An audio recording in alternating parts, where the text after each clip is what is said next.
Hello friends, last class में हमने जाना था लर्निंग क्या है और उसके क्या कैरेक्टरिस्टिक्स होते हैं। आज की क्लास में हम जानेंगे कि मैच्योरेशन और लर्निंग में क्या डिफरेंसेस हैं। मैच्योरेशन या परिपक्वन से तात्पर्य शिशुओं के में विकास और वृद्धि की प्रक्रिया पूरा होने से होता है और लर्निंग में व्यवहार में परिवर्तन होता है। अब हम जानेंगे कि इन दोनों में क्या डिफरेंसेस हैं। मैच्योरेशन एक इनबॉर्न प्रोसेस है, यानी कि जन्मजात प्रक्रिया है जो गर्भ धारण से जन्म के बाद भी चलती रहती है। लेकिन जो लर्निंग है वो एक एक्वायर्ड प्रोसेस है, यानी कि अर्जित प्रक्रिया है जिसको आपको सीखना पड़ता है। अब मैच्योरेशन में आपको किसी भी तरीके की प्रैक्टिस की कोई जरूरत नहीं है, क्योंकि ये नेचुरल है, स्वाभाविक है, जो अपने आप आपके अंदर चेंजेस आते रहते हैं। इसमें आपको किसी भी तरीके की प्रैक्टिस की नीड नहीं है। लेकिन लर्निंग में आपको प्रैक्टिस की नीड है। अगर आप किसी भी चीज को सीखना चाहते हैं तो उसको सीखने के साथ साथ आपको बहुत ज्यादा प्रैक्टिस करनी पड़ेगी ताकि वो लर्निंग आपकी परमानेंट होती जाए।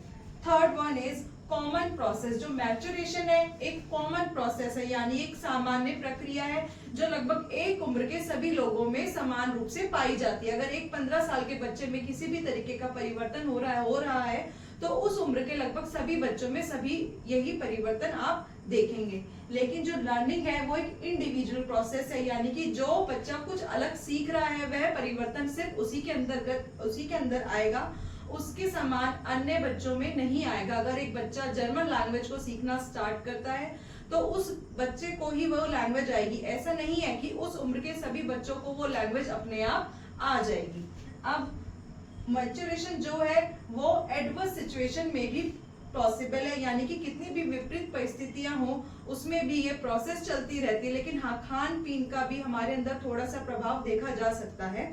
अब जो लर्निंग है उसके लिए आपको एक उचित माहौल की जरूरत है। आपका माहौल जितना अनुशासन वाला होगा, जितना उचित माहौल होगा, आपकी लर्निंग उतनी ही ज्यादा अच्छी होगी।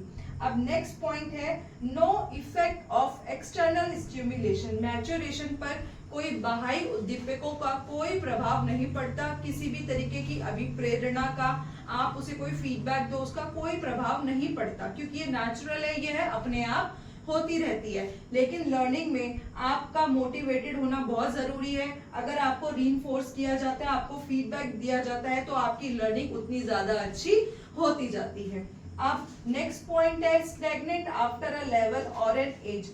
अब जो मैच्योरेशन की प्रक्रिया है एक उम्र के आने के बाद स्थिर हो जाती है, लेकिन रुकती नहीं है, चलती रहती है।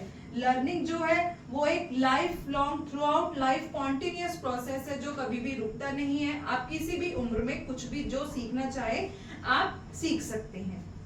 नेक्स्ट वॉर्म टू टॉम, यानी कि गर्भ धारण के साथ ही यह प्रक्रिया शुरू हो जाती है, आप में चेंजेस आने लग जाते हैं।